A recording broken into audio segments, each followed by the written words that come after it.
Muy buenas tardes, cuasi noches. Hoy me voy a disculpar por el video que vamos a presentar porque pues no está en las condiciones que debería salir. Entonces, platiquemos el tema que es el que me hace interrumpirlos a todas aquellas buenas personas que crean conveniente leer este mensaje. Se ha puesto de moda cuestionar la democracia. Hay por ahí un podcast que habla de que no todos los votos deben tener la misma calidad, que el voto de la ignorancia se debe restringir. Yo creo que no es el voto de la ignorancia el que se debe restringir la ignorancia en sí, y no restringirla a la hora del voto, sino a la hora de vivir. La tragedia es que no tenemos los sistemas educativos, los sistemas formativos adecuados que nos permitan garantizar un voto inteligente. Y no hay país, no existe país ninguno que garantice un voto inteligente. Eso es una mentira. Entonces, aquí lo que interesa es hablar de democracia. Y es absurdo pensar que la democracia es un sistema electoral, que por el hecho de votar ya hay una nación democrática. Llevamos 140 años, desde Juárez hasta la fecha, que ha existido un sistema teóricamente democrático, en donde queda claramente evidenciado que si en alguna ocasión ese sistema electoral fue realmente democrático, pues fue, si acaso, en la época porfirista. Y me explico, porque por ahí también han estado platicando acerca de que Porfirio Díaz fue un dictador, cosa que es absolutamente falso. Si Porfirio Díaz hubiera sido un dictador, lo primero que hubiera hecho era quitar a Juárez de la presidencia y eliminarlo de la vida política, lo que nunca hizo. Juárez sí utilizó la fuerza, las armas para llegar a la presidencia, y Porfirio Díaz no. Porfirio Díaz llegó mediante un sistema electoral. No porque el sistema electoral sea democrático, no lo es. Cuando Porfirio Díaz llega a la presidencia, se da porque Porfirio Díaz fue un héroe nacional. Gana la batalla de Tlaxiaco. En Tlaxiaco vence a los franceses. Bueno, primero gana la batalla del 5 de mayo, no la gana Zaragoza. Zaragoza buscaba la muerte, porque él estaba desahuciado. De hecho, él muere 3 meses después de la batalla de Zaragoza, porque él ya estaba desahuciado. Él estaba desahuciado de una enfermedad de la que había muerto su esposa. Entonces, Zaragoza pensaba que la batalla se iba a perder y que él, en lugar de morir por una enfermedad, por una infección provocada por piojos, él iba a morir como héroe en batalla. De hecho, hubo por ahí una anécdota antes de que se ganara la batalla de Puebla, en la que Zaragoza, en clara desventaja, intentó abrir las puertas del fuerte para atacar a los franceses. Porfirio Díaz se da cuenta, lo captura y lo encierra, cosa que la historia no te lo dice. Lo encierra y porque además estaba Viodo. Zaragoza, para darse valor para enfrentar la muerte, se pone Viodo y entonces quiere organizar una escaramuza en contra de los franceses. Don Porfirio, que era el que manejó toda la batalla, y la maneja porque él instruye a su hermano Félix, para que desgastara a los franceses en Orizaba. Después de desgastar a los franceses en Orizaba, ataca al general Muñoz en Tlaxcala, que iba a llegar con refuerzos para los franceses. Y después, ya cuando llega Félix, después de derrotar a los refuerzos que venían en favor de Francia, llega por la retaguardia con caballería y derrotan a los franceses. Entonces toda la estrategia la había armado Porfirio Díaz, ayudado por su hermano Félix Díaz. Entonces este personaje era un héroe nacional, que ese acto heroico se lo roba Juárez, adjudicándole el triunfo a Zaragoza, cosa absolutamente falsa. Porfirio Díaz se va a su tierra, no quiere volver a saber de Juárez ni de su liberalismo, regresan los franceses, toman México, llega Maximiliano, y entonces envía Juárez a un personaje que ahora lo quieren hacer héroe, que era un canalla criminal, Mariano Escobedo, y lo manda por mar para convencer a don Porfirio de que regresara a la batalla. Lo convence y Porfirio Díaz combate la primera batalla en Tlaxiaco, vence a los franceses en Tlaxiaco. ¿Por qué? Porque Tlaxiaco era la entrada a toda la zona Mije y a toda la zona de Putla, de donde venía una gran riqueza que llegaba a la Ciudad de México. Y además de Tlaxiaco, pues estaba ciudades importantes de Oaxaca que tenían que controlar los ejércitos mexicanos. De tomar Tlaxiaco se va al sur y toma Miahuatlán. Entonces vencen Miahuatlán, que ahora es Miahuatlán de Porfirio Díaz, y al vencer en Miahuatlán llega a la ciudad de Oaxaca y en el poblado de la Carbonera, que es la parte norte, para bloquear la huida de los franceses que estaban en la ciudad de Oaxaca, toma la Carbonera y obviamente toma la ciudad de Oaxaca. Adueñándose del estado de Oaxaca, Porfirio Díaz vuelve a tomar Puebla, y cuando llega la avanzada porfirista a San Martín Texmelucan, Maximiliano decide huir rumbo a Sotolamarina. ¿Por qué? Porque no podía salir por Veracruz. Porfirio Díaz piensa que enemigo que huye puente de plata y lo deja ir, pero Mariano Escobedo, que venía con Porfirio Díaz y que el verdadero militar era Porfirio Díaz, y que existe el antecedente de que cuando toman por segunda ocasión la ciudad de Puebla, Mariano Escobedo incendia todo Puebla en venganza de que los poblanos en teoría habían apoyado a Maximiliano. Entonces era un criminal, era un asesino. No es por mucho el héroe que están planteando. Entonces, este canalla criminal, cuando Porfirio Díaz toma la Ciudad de México, pensando en que Juárez ya podía llegar, tomar posesión, en fin, que ya se iba a hacer la República y que iban a permitir la huida de Maximiliano, entonces Mariano Escobedo va atrás de Maximiliano, se junta con Juárez, el idiota de Maximiliano no quiere seguir huyendo hacia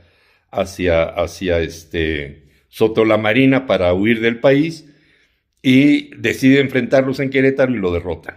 Esa es la historia, la verdadera historia. Entonces, don Porfirio Díaz, a nivel nacional en esa época, se convierte en el verdadero héroe que corre a los franceses del país, primero. Segundo, don Porfirio Díaz había creado, a través del ferrocarril y de la industria, trajo ganadería, trajo animales europeos para la ganadería, en fin, desarrolla la economía nacional, y para 1900 México era la primera potencia económica del mundo.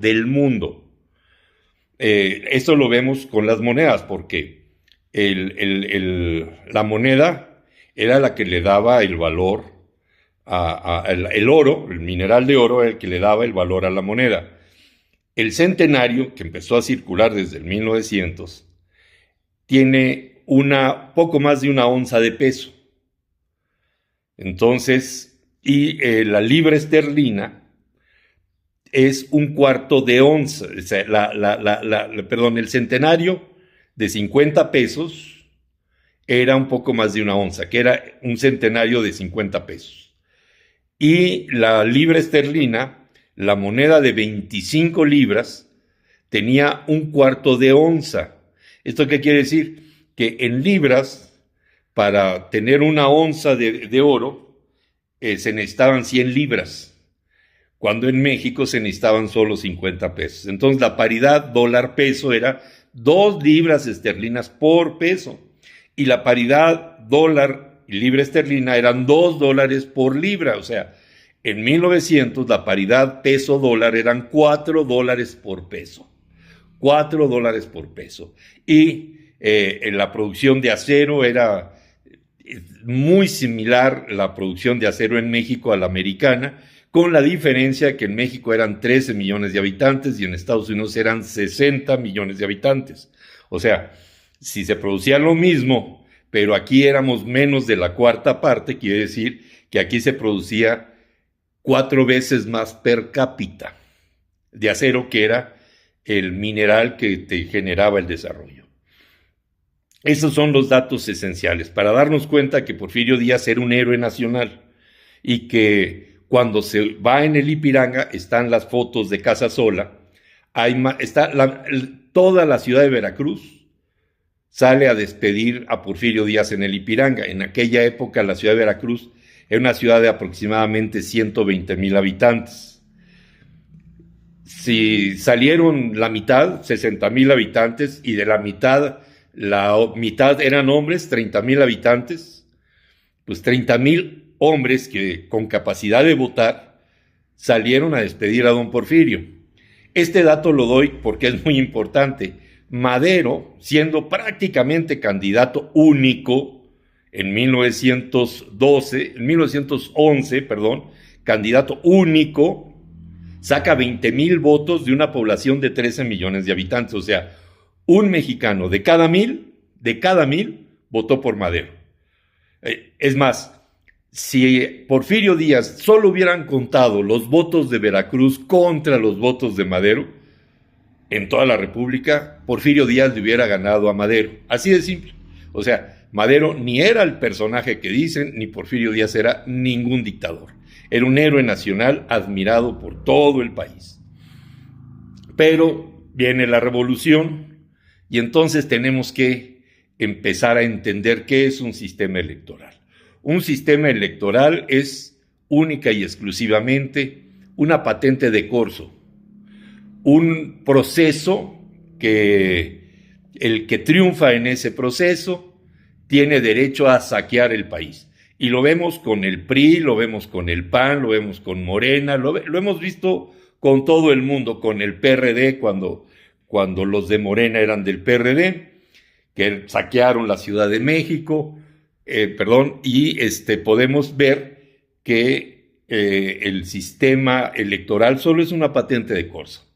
No existe una verdadera democracia atrás de un proceso electoral. Entonces, venir a defender el voto, pues es ocioso. Hay que defender la democracia, no el voto, porque el voto no es la democracia. Para entender esto, debemos irnos precisamente al siglo III, cuando Constantino, un hombre de una gran visión, que veía que el Imperio Romano estaba a punto de perecer por lo que le llamaban los bárbaros, que eran los germanos, que en su enorme mayoría eran germanos, galos, etc. Entiende perfectamente que Roma era concebida como una ciudad imperial. Y de ahí viene el término de ciudadano. Ciudadano es el que es de la ciudad. Entonces, ahora el ciudadano es el de la nación. No, ciudadano es el que era de la ciudad y nace cuando el ciudadano era exclusivamente nacido en la ciudad de Roma o había adquirido la ciudadanía por algún mérito, pero ciudadano de la ciudad de Roma. Entonces, ahí eso es importante que entender, porque entonces Roma era una ciudad imperial. Constantino quiere romper con ese concepto, con el concepto de la ciudad imperial, y construye Constantinopla para crear una nueva, un concepto nacional, un concepto de nación. Entonces, para crear este concepto de nación, necesitaba él crear una identidad nacional. ¿Cómo quiere construir esta identidad nacional? Pues simple, a través del cristianismo. Entonces, él adopta el cristianismo como identidad nacional para crear una unidad nacional, y esto le permite a Roma subsistir otros 300 años más, que no es poca cosa, Entonces, ahí podemos ir entendiendo estos conceptos de imperios y de soberanía, de supremacismo, ¿no? Aunque Constantinopla pues, ya era la capital de una nueva nación con una identidad nacional, pues no dejaba de ser el emperador un supremacista. Y entonces los musulmanes aprenden este mecanismo, lo aprenden muy rápido, porque los musulmanes pues eran el país más civilizado del mundo en la época. La historia nos habla de que Roma, pero pues no es verdad. Los países civilizados, los países cultos, pues eran los de Medio Oriente y los asiáticos. Europa pues es la que se convierte a la posteridad en el centro de la economía, el centro mundial, y pues ha creado construir una historia falsa de que siempre han sido los omnipotentes, para construir una idea precisamente de supremacismo. Y en todo este concepto, en todo este manejo, puedes entender qué es el supremacismo. Y el supremacismo atenta contra la democracia.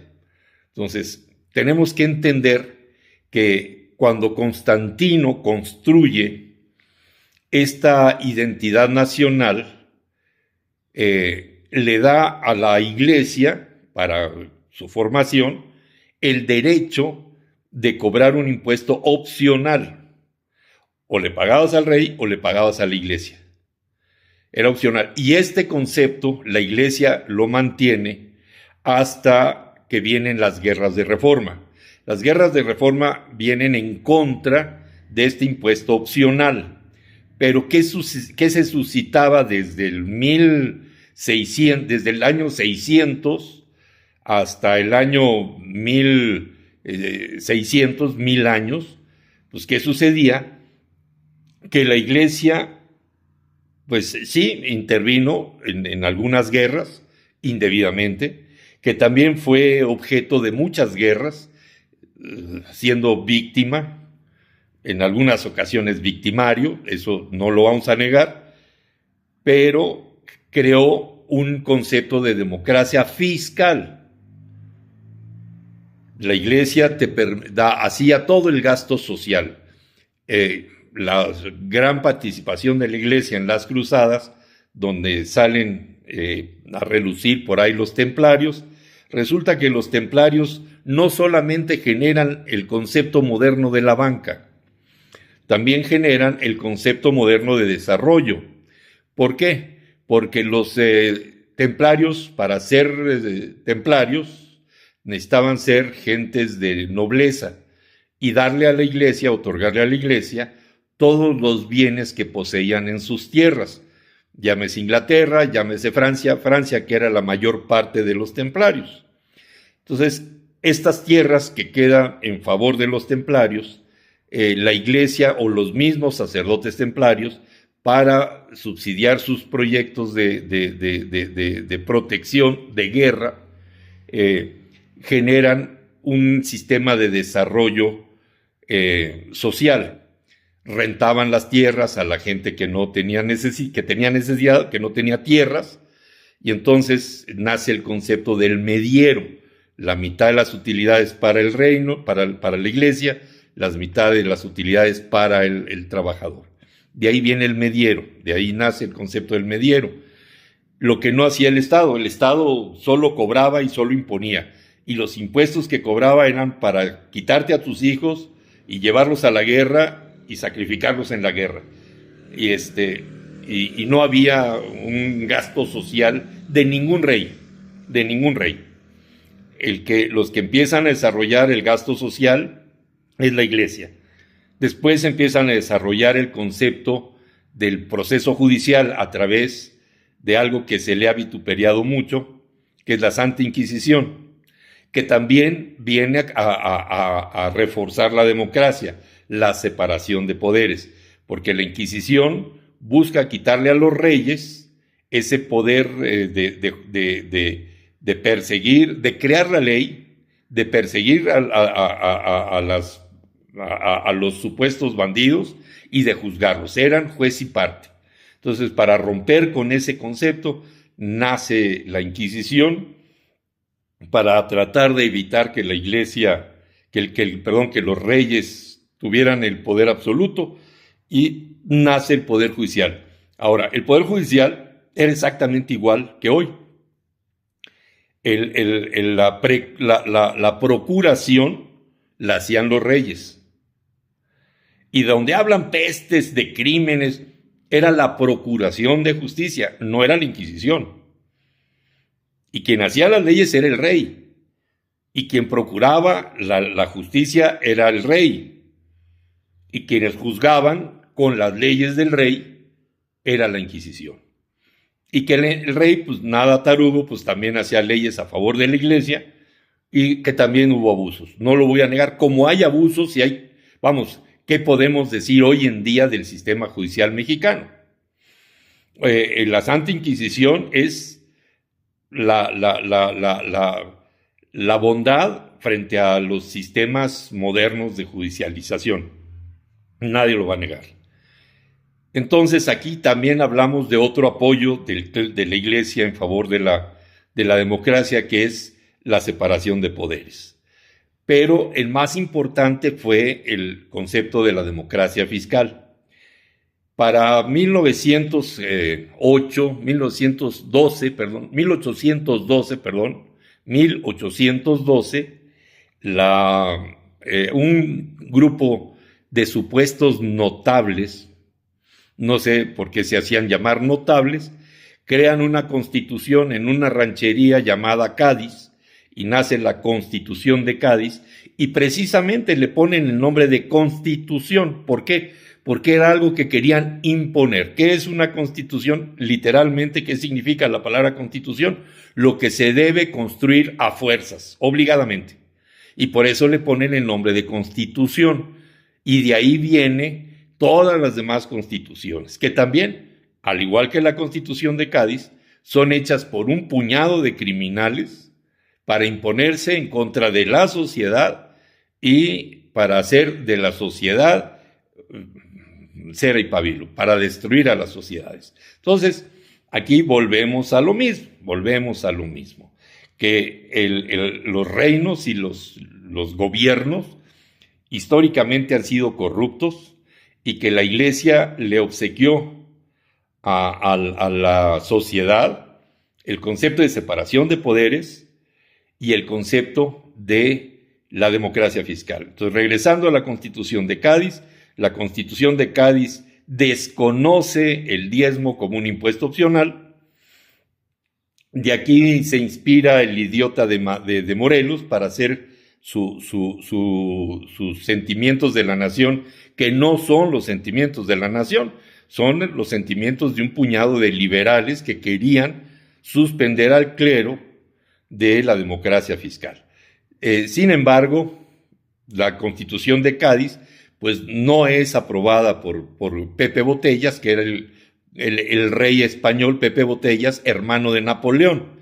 Y esto es importante porque los supuestos movimientos independentistas no fueron tales, fueron movimientos en contra de Pepe Botellas para reconstruir la soberanía española.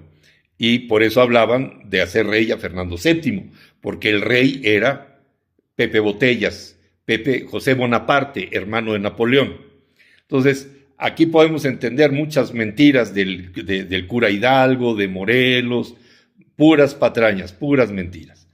Resulta que en 1814 es restaurado Fernando VII, pierde en Waterloo Napoleón, es derrocado para siempre. Pepe Botellas se va de España, retoma el gobierno Fernando VII y empieza a gobernar tranquilo hasta 1818, cuando estos puñado, por no decirle de otra manera, de destacados ciudadanos, lo obligan a reconocer la Constitución de Cádiz.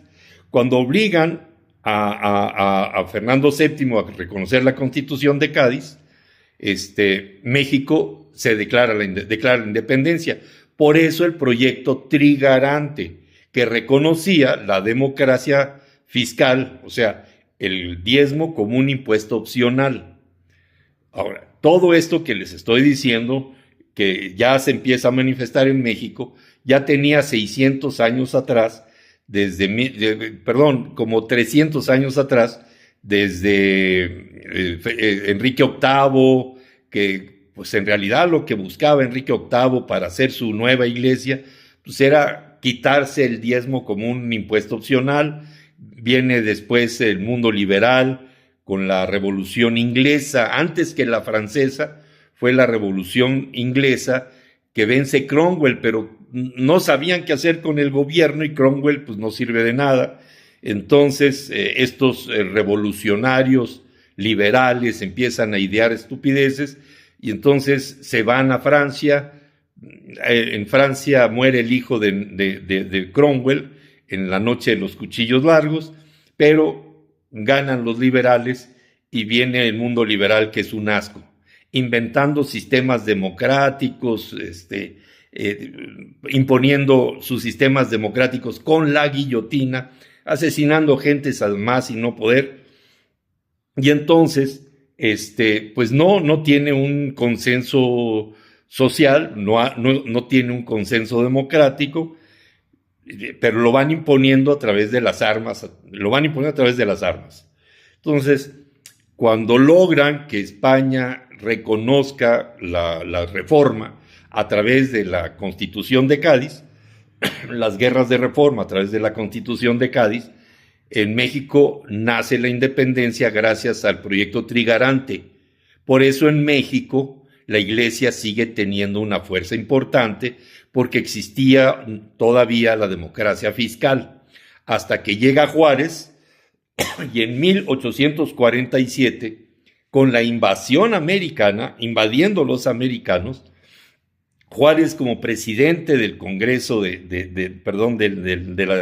como presidente del Congreso, decreta las leyes de reforma para desunificar a la nación y permitirle a los gringos la invasión. Expropian los bienes del clero, se desaparecen, el Estado queda en quiebra, los gringos invaden México. Cuando llegan a Coyoacán, el traidor del general Anaya les dice que en México no tiene municiones para defenderse. Entonces los gringos ya no les interesa ir a pelearle a Santana y van directamente a la Ciudad de México. Un puñado de chamacos locos hacen la famosa escaramuza esta de la batalla de Chapultepec, que fue una estúpida escaramuza. No puede llamársele batalla a eso. Y y invaden, hacen todo lo que les comento. Bueno, entonces viene la Constitución de las leyes de reforma y se matan la democracia fiscal y viene el viacrucis mexicano con Juárez, con las luchas intestinas, con la invasión francesa, con todas esas historias. Viene una etapa de reconstrucción que genera Porfirio Díaz, una etapa de reconstrucción que fue atacada precisamente primero por la reina Victoria, que intenta armar una rebelión en la zona de Mérida, aprovechándose de la famosa guerra de castas, y manda mosquetes y es derrocada, no pasa a mayores, pero los gringos apoyan a un demente, a un enfermo mental llamado Madero, y Madero, Porfirio Díaz decide irse del país para evitar una batalla sangrienta que evidentemente hubiera ganado Porfirio Díaz, pero Porfirio Díaz, que ya quería retirarse, lejos de lo que dice la historia de que quería perpetuarse, mentira, él ya tenía tiempo de quererse retirar, pero él no podía irse porque se desestabilizaba el país. Todo el mundo estaba atrás de don Porfirio porque era el héroe nacional, era el gran personaje y no lo querían dejar ir.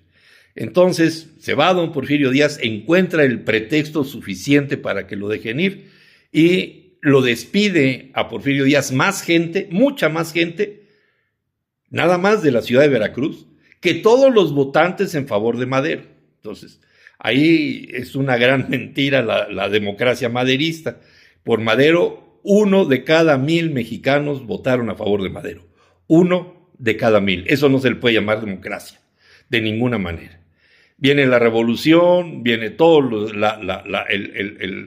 la historia que le podemos adjudicar a todos los revolucionarios, desde el Partido Nacional Revolucionario hasta el PRI.